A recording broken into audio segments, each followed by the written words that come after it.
Have you ever felt like your mind was not entirely your own, as if invisible forces were pulling your thoughts in directions you never chose, making decisions that deep down you know are not truly yours? Tonight I want to share with you a discovery so powerful that it was deliberately hidden from the world for centuries. A mental discipline developed by one of Japan's most legendary figures that gives you complete mastery over your own consciousness and the ability to influence others in ways that seem almost supernatural. This is not about manipulation or cheap psychological tricks. This is about understanding the fundamental nature of human consciousness and learning to operate from a level of mental clarity and strategic thinking that most people will never experience in their entire lives. Minamoto no Yoshitsune, the greatest military strategist in Japanese history, developed what I call the method of absolute mental sovereignty, a systematic approach to consciousness that allowed him to anticipate his enemies' moves, inspire unwavering loyalty in his followers, and make decisions with such clarity and precision that he seemed to possess an almost psychic understanding of human nature. But here's what's fascinating and deeply troubling about this discovery. The method was so effective at creating mental independence and strategic superiority that it was systematically suppressed by those in power. Because imagine what would happen if everyone possessed the ability to think with complete clarity, to see through deception instantly, and to make decisions based purely on wisdom rather than emotional manipulation. The ruling classes throughout history have always depended on keeping people mentally scattered, emotionally reactive, and dependent on external authorities for their thinking. So a method that creates complete mental sovereignty represents an existential threat to any system that relies on controlling people's minds. Before we dive deeper into this forbidden knowledge, I need you to do something right now that will help both you and others who are struggling with the same mental confusion and lack of clarity that you've been experiencing. In the comments below, share this exact phrase: "My mind feels scattered, and I'm ready to reclaim my mental sovereignty." Because when you write these words, you're making a public commitment to yourself and creating a space where others can find the courage to admit their own mental struggles. You see, one of the reasons this method has remained hidden is because people are ashamed to admit that they don't feel in complete control of their own thoughts, that they often feel like passengers in their own minds, rather than the drivers of their destiny. Your comment will give someone else the permission they need to begin their own journey toward mental freedom, and it will activate something powerful in your own consciousness by declaring your intention to the universe. This is not just about personal growth. This is about creating a community of people who refuse to live with scattered, reactive minds, and who are committed to developing the kind of mental clarity and strategic thinking that Yoshitsune possessed. So pause this video right now, write that phrase in the comments, and then come back.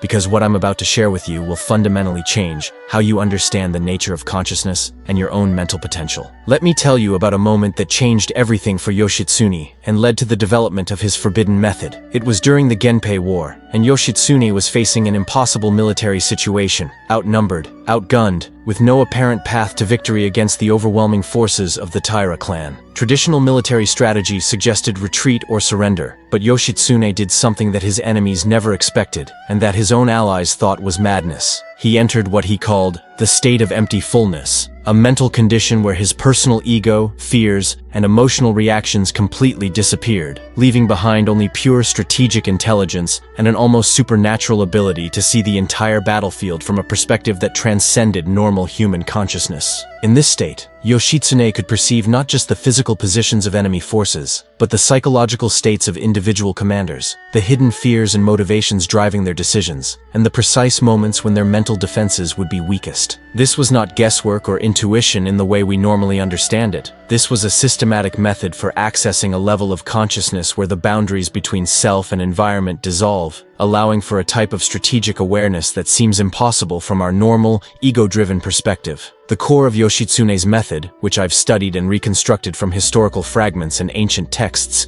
consists of what he called the 3 pillars of mental sovereignty. The first pillar is thought observation without attachment, which means learning to watch your own thoughts as if you were a neutral scientist observing someone else's mental processes. Most people are completely identified with their thoughts, believing that they are their thoughts, which means they have no control over the direction of their mental energy. Yoshitsune trained himself to maintain a constant awareness of his thinking process while remaining emotionally detached from the content of his thoughts, creating a space between his true self and his mental activity that allowed him to choose which thoughts deserved his attention and which should be dismissed as mental noise. This is not meditation in the passive sense that most people understand it. This is an active, dynamic practice of mental sovereignty, where you become the director of your own consciousness, rather than a victim of whatever random thoughts happen to arise in your mind. The second pillar is strategic emotional intelligence, which involves understanding that emotions are not random events that happen to you, but information systems that can be decoded and utilized for strategic advantage. Yoshitsune discovered that every emotion carries specific intelligence about your environment and your position within it, but most people are so overwhelmed by the intensity of their emotional reactions that they miss the valuable information their emotions are trying to convey. Fear, for example, is not just an unpleasant feeling to be avoided, but a sophisticated early warning system that alerts you to potential threats and opportunities for strategic positioning. Anger is not just destructive energy, but a signal that your boundaries are being violated and that decisive action may be required to restore proper order. By learning to decode the intelligence within emotional states, while maintaining enough detachment to avoid being overwhelmed by their intensity,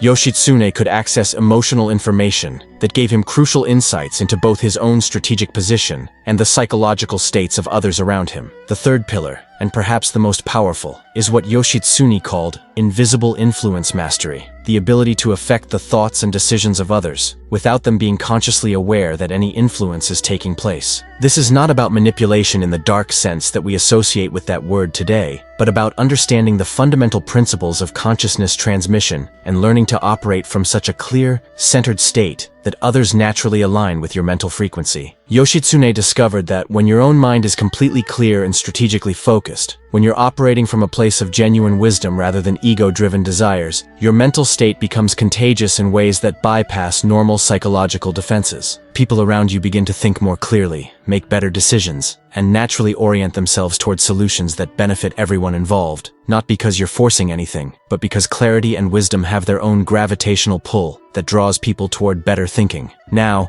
here's where this becomes practical for your daily life, because these principles are not just historical curiosities or abstract philosophical concepts, they're systematic mental technologies that you can implement immediately to transform your effectiveness in every area of your existence. In your personal life, the practice of thought observation without attachment means that you stop being the victim of your own mental chatter and emotional reactivity. Instead of spending your days being pulled in different directions by random thoughts about the past and anxieties about the future, you develop the ability to maintain a calm, clear center from which you can make decisions based on wisdom rather than impulse. This doesn't mean becoming emotionally cold or disconnected. It means developing the capacity to feel your emotions fully, while maintaining enough psychological space to respond rather than react, to choose your actions based on strategic thinking rather than being driven by whatever emotional state happens to be dominant at the moment. In your relationships, strategic emotional intelligence transforms how you navigate complex interpersonal dynamics, because you're no longer at the mercy of other people's emotional states or your own reactive patterns. When someone is angry with you, instead of automatically becoming defensive or counter-attacking, you can decode the intelligence within their anger to understand what boundary has been violated or what need is not being met, allowing you to respond in a way that addresses the underlying issue rather than escalating the emotional conflict. When you're feeling frustrated or disappointed in a relationship, instead of either suppressing those feelings or exploding with them, you can use them as information about what adjustments need to be made in how you're relating to that person,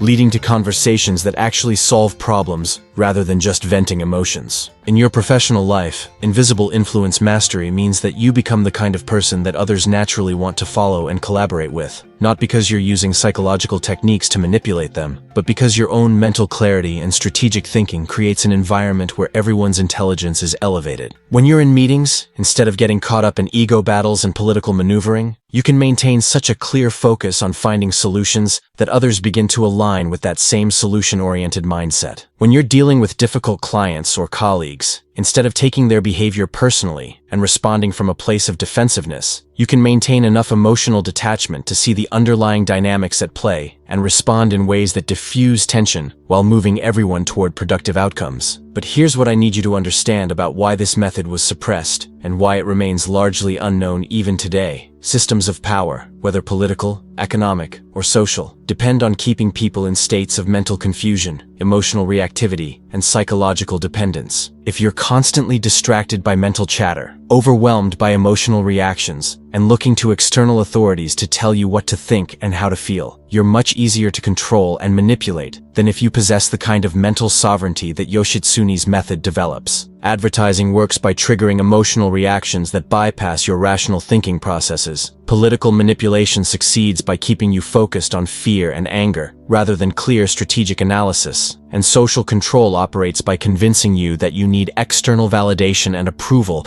rather than trusting your own inner wisdom and intelligence. The reason Yoshitsune's method was banned was not because it was dangerous in the sense of being harmful, but because it was dangerous to existing power structures that depended on keeping people mentally scattered and emotionally reactive. Imagine what would happen if everyone possessed the ability to observe their own thoughts without being controlled by them, to decode the intelligence within their emotions without being overwhelmed by their intensity, and to influence situations through clarity and wisdom, rather than force and manipulation. Such people would be impossible to control through the usual methods of fear, distraction, and emotional manipulation that have been used throughout history to maintain social and political hierarchies. This is why the development of mental sovereignty is not just a personal development goal, but a radical act of independence that threatens any system based on external control rather than inner wisdom. When you reclaim complete authority over your own consciousness, when you develop the ability to think clearly, regardless of external pressures and emotional turbulence, when you learn to influence situations through the power of wisdom, rather than the exercise of force, you become what Yoshitsune called a person of the way, someone who operates from principles that transcend the normal patterns of human confusion and reactivity. I want you to understand that implementing this method is not about becoming perfect or never experiencing difficult emotions or challenging thoughts. It's about developing a fundamentally different relationship with your own consciousness, where you're the director, rather than the victim of your mental and emotional experience. This means that when difficult thoughts arise, instead of being overwhelmed by them or trying to suppress them, you observe them with the same neutral interest that a scientist might observe an interesting natural phenomenon. When intense emotions emerge, instead of being carried away by them or fighting against them, you allow them to flow through you while maintaining enough psychological space to extract whatever intelligence they're carrying about your situation and your strategic options. The practice begins with what Yoshitsune called the daily consciousness audit, a systematic review of your mental and emotional patterns that allows you to identify where you're giving away your mental sovereignty and where you're operating from reactive patterns rather than strategic choice. Every evening, spend 10 minutes reviewing the day and asking yourself these specific questions. At what moments did I feel like I was not in control of my thoughts and emotions? At what points did I react automatically rather than responding from a place of conscious choice? And where did I allow external circumstances or other people's behavior to determine my internal state, rather than maintaining my own center of mental clarity and emotional stability? This is not about judging yourself or trying to be perfect. It's about developing the self-awareness necessary to reclaim your mental sovereignty, step by step, moment by moment, until maintaining a clear strategic consciousness becomes your natural way of being rather than something you have to force or struggle to achieve. Over time,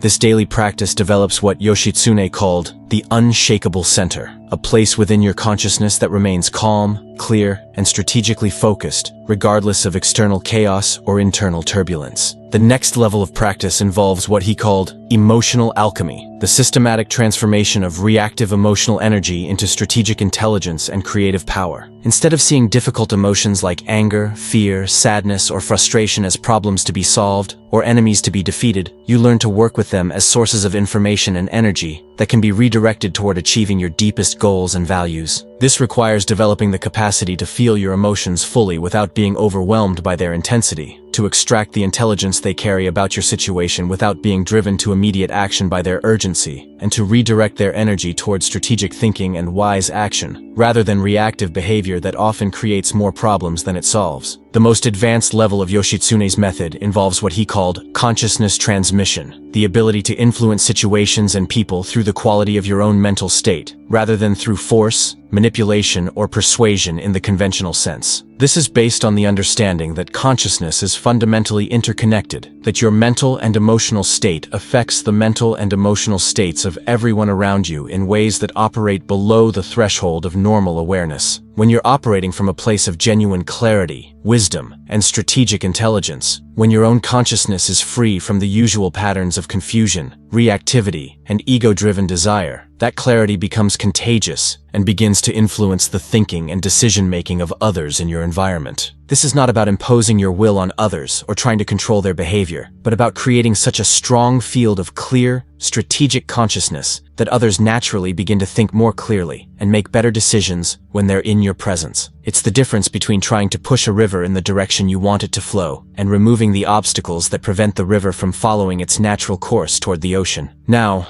I want to share with you something that most people will never hear because it challenges some of our deepest assumptions about success, achievement, and personal power. The greatest obstacle to developing the kind of mental sovereignty that Yoshitsune possessed is not lack of technique or insufficient knowledge, but attachment to the ego's need to feel important, special, and in control in ways that actually prevent true effectiveness and wisdom. Most of what we call ambition and drive is actually a form of mental agitation that creates the very confusion and reactivity that blocks access to the clear, strategic consciousness that produces real results in the world. Yoshitsune discovered that the more you try to force outcomes through willpower and ego-driven effort, the more you interfere with the natural intelligence that knows exactly what needs to be done and how to do it most efficiently. This is perhaps the most difficult aspect of his method for modern people to understand because we've been conditioned to believe that success requires constant effort, strategic planning, and the ability to impose our will on resistant circumstances. But Yoshitsune's approach is based on the recognition that there's a level of intelligence beyond the ego mind that operates with far greater efficiency and effectiveness than anything the personal will can accomplish through force. This doesn't mean becoming passive or giving up your goals and ambitions. It means learning to align your personal will with the deeper intelligence that sees the whole picture, rather than just the narrow perspective of what the ego thinks it wants and needs. When you operate from this aligned state, action becomes effortless rather than forced. Decisions emerge from clarity rather than confusion, and you find yourself accomplishing more with less stress and struggle than you ever thought possible. The key to accessing this deeper intelligence is what Yoshitsune called surrendering to win, the willingness to let go of the ego's need to control outcomes while maintaining complete commitment to wise action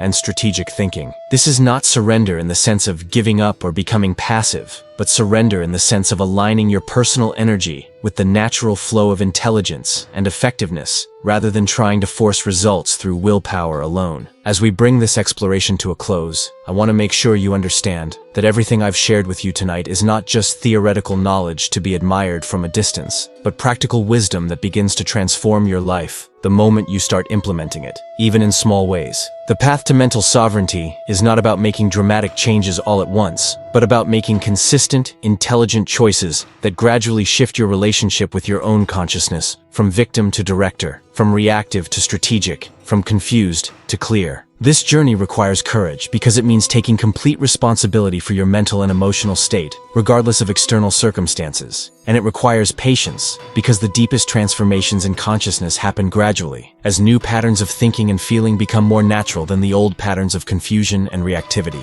But the rewards of this journey are beyond anything you can imagine from your current perspective, because when you develop true mental sovereignty, when you learn to operate from the kind of clear, strategic consciousness that Yoshitsune possessed, your entire life becomes an expression of wisdom and effectiveness that serves not only your own deepest goals, but the highest good of everyone whose life you touch. If what you've heard tonight resonates with something deep within you, if you recognize that you've been living as a passenger in your own mind rather than the driver of your destiny, then I want you to take action right now that will begin your transformation immediately. Subscribe to this channel and hit the notification bell, because I'm dedicated to sharing the deepest wisdom from history's greatest strategic minds, wisdom that has been hidden, suppressed, or forgotten, but that contains the keys to developing the kind of mental clarity and effectiveness that will transform every area of your life. This is not entertainment or casual content. This is practical wisdom that will challenge you to become the kind of person you were meant to be before the world convinced you to settle for confusion,